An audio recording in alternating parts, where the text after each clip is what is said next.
Welcome to these instructions for our online forms. First thing you want to do from our main website, which is mbpros.com, click on Login to Online Forms. Now, most of our clients do have a login and password. This does enable you to view and search forms that you have submitted. If you have opted out of the view and search feature, you can still access the forms by clicking one of these links, access the patient form or access the billing form without logging in. If you click one of these links, you will then get this pop-up that asks, are you sure you want to complete this form without logging in first? The reason we do that is we want to make sure that for our clients who have enrolled for the view and search feature, that they are logging in prior to completing the form. So if you clicked the link but meant to log in, just click cancel. It takes you back to the login page. It is very important to understand that if you submit a form without logging in first and you are enrolled for the view and search feature of the forms, you will not be able to search any forms you have submitted without logging in first. That's why you should just go and log in, and once you have logged in, you will then be taken to the billing form automatically. If you want to go to the patient form, just go to the online forms menu and click patient form. And you will notice your office name will auto-populate. So if you are enrolled for the view and search feature of the online forms, your office name should be there. It'll auto-populate and it's hard-coded, so you cannot change it.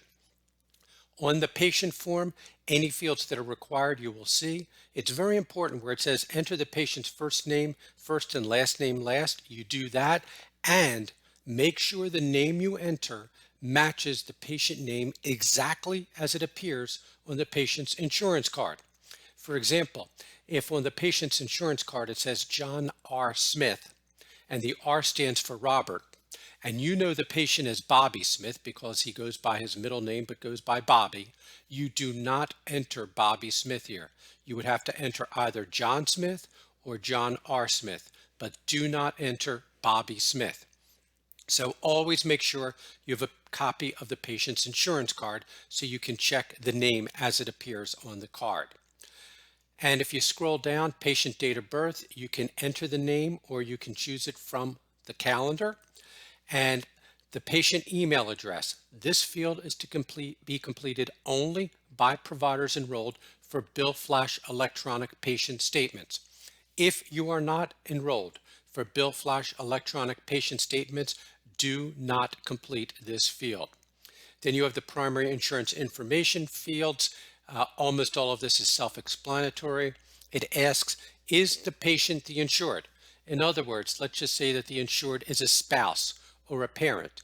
You would say no, and then it would reveal the fields that you have to complete with the insured name and insured date of birth. Likewise, it will ask, is condition related to? Almost all the time you will say none, but if it's an auto accident or workman's comp, you select, for example, auto. It will ask for the accident date. It will also ask you for the claims mailing address, the claims office phone number, the claims office fax number. And if you do not have that, you will have to obtain that from the payer, and it will ask you for the adjuster name. It will ask you for secondary insurance. Does the patient have secondary insurance? If you say yes, it will then reveal the fields that you will have to complete for secondary insurance. If the patient was seen in a hospital or nursing facility, you can just type anything in this field if they were seen in that hospital or nursing facility. Once you type anything there, it will ask you for the date of admission to that facility. If there was a referring provider, you can enter a referring provider name here. So if you start to type anything in the referring provider field, you will have to enter the referring provider's NPI number. It will ask you for the patient diagnosis codes. Enter a maximum of 4. Do not enter more than 4 diagnosis codes. If you want us to verify patient eligibility and benefits, you would click yes or no. A fee may apply depending upon what level of service you are enrolled with for us.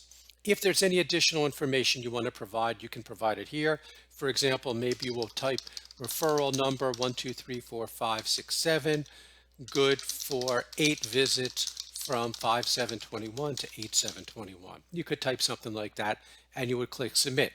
Now, if you click submit and you have not entered any required fields, which we know we have not done, you will then get this: there was a problem with your submission.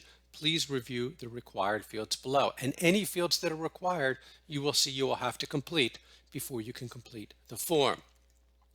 Once you have completed patient forms, you can do the billing form. And again, for the billing form, the office name will be hard-coded if you have logged in. The first question that is asked is, are all visits below conducted by telehealth? This is mainly for our behavioral health providers. Many of them are doing strictly telehealth. If all visits on this billing log are done by telehealth, you enter yes. If, however, none of the visits are via telehealth or only some are, you say no. And if some of the visits, but not all of them, are via telehealth, this gives you the instructions right here. Enter 02 after the last procedure code for each patient where telehealth was performed. So for example, you would type no here. Then you would go and type John Smith, and you could type the date of service, and you could type procedure codes. If a copay was paid, for example, if cash was paid, you would put $10.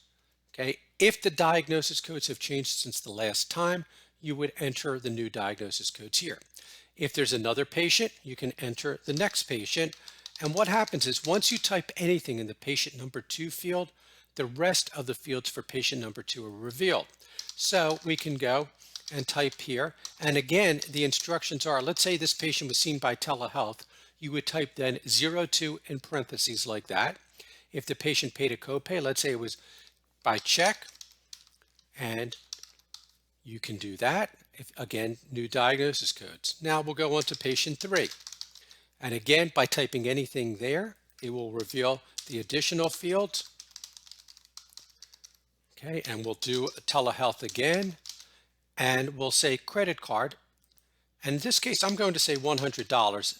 I'm not going to do any other patients here, but I'm going to enter something under additional comments. So Susan Jones might have paid a $100 copay. So you can say for Susan Jones, $100 is for copay for this visit and next 3 visits. And this way we know to apply $25 to the May 7th visit and $25 per visit for each of the next 3 visits. Or maybe you would type $100 is for this visit and for previous 3 visits. So we would apply $25 to this visit and $25 to each of the previous 3 visits. And you would click submit. When you click submit, if everything is okay on the form, you will then come to a confirmation page that says thank you. You can click to submit another billing form.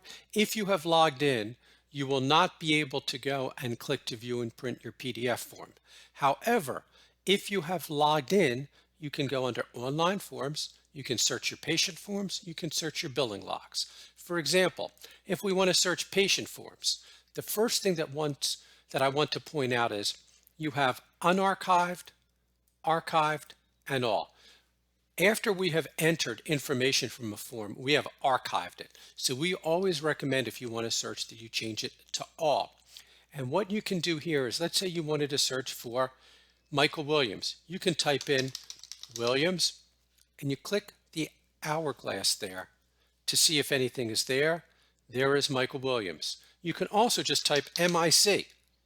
If you type MIC, there is Michael Williams, just in case you have a problem locating him. And if you do this, there is a PDF of the patient form. Let's say you have problems finding the patient by name. Maybe you want to search by the patient date of birth. You can do that also and click. And also you can click by submission date, social security number, their ID number. Those are various fields. If you want to go back and see everything you've submitted, you can click that recycle signal. And again, you can click that, but if you click that, it takes you back to everything. If you click all and click the hourglass, there you see everything that's there. For the billing form, you can search the billing forms. If you search the billing forms, again, you can search all of them. So let's say we wanted to search for any forms with Michael Williams. I will put Williams in there, click the hourglass, again, making sure the form type is all.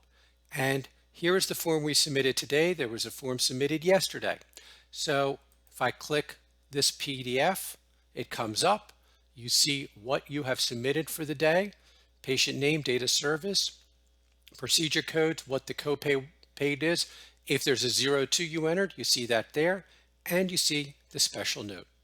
That is how you can submit patient forms and how you can also go and search the form.